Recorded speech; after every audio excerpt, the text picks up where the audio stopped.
جرمنی کے شہر فرینکفرٹ میں یوم یکجہتی کشمیر اور آزادی پسند رہنماؤں مقبول بٹ اور محمد افضل گرو کی برسی کے موقع پر مرکزی ریلوے اسٹیشن پر مظاہرہ ہوا۔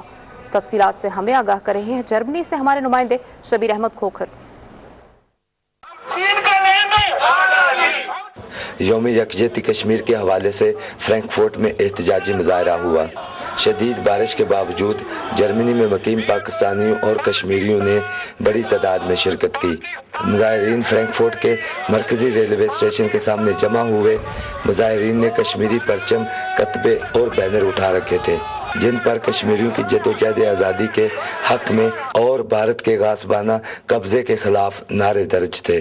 گورنمنٹ آف پاکستان سے ہم یہ درخواست کرتے ہیں کہ وہ پچھلے 10 سے 15 سالوں والا جو سست رویہ رکھا گیا کشمیر کے مسئلے میں کہ اسے دور کریں اور کشمیر کے مسئلے کو پھر سے ایک بار اٹھائیں۔ کشمیر ہے وہ پاکستان کی شہراگ ہے، کشمیر کا مسئلہ ہے، اس کو دوبارہ ابالا کیا جائے۔ مظاہرین نے مرکزی ریلوے اسٹیشن سے بھارتی قونصل خانے تک مارچ کیا اور قونصل خانہ کے سامنے جمع ہو کر کشمیریوں کی آزادی کے حق میں اور بھارتی تسلط کے خلاف نعرے لگائے۔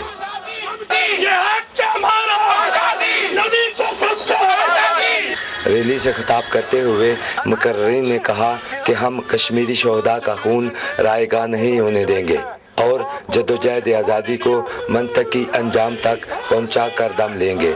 انہوں نے کہا کہ جنوبی ایشیا میں پائیدار امن کے قیام کے لیے کشمیریوں کی خواہشات کے مطابق مسئلہ کشمیر کا حل نہایت ضروری ہے۔ پوری دنیا میں جہاں جہاں پر بھی انڈین قونصلات ہیں اور جس ملک میں ہم کشمیری جس شہر میں ہم نے احتجاج کیا ہے، یہ مسئلہ کشمیر اجاگر کرنے کے لیے یہ آج کا پروگرام کیا گیا۔ 2 ہمارے کشمیری شہید تارٹ جیل کے اندر جو ہے وہ دفن ہیں اور انہیں اپنی صفائی میں وکیل کرنے کا بھی حق نہیں دیا گیا۔ کشمیر کی یہ جو تحریک ہے کشمیر کی آزادی تک یہ جدوجہد جاری رہے گی۔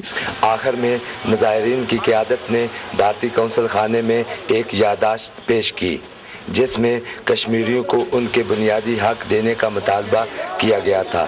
شبیر احمد کھوکھر، پاکستان ٹیلی ویژن نیوز، فرینکفرٹ، جرمنی۔ ناظرین، یہاں پی ٹی وی ہوم کے ناظرین سے ہم اجازت چاہتے ہیں، جبکہ پی ٹی وی نیوز اور پی ٹی وی گلوبل پر خبرنامہ جاری ہے۔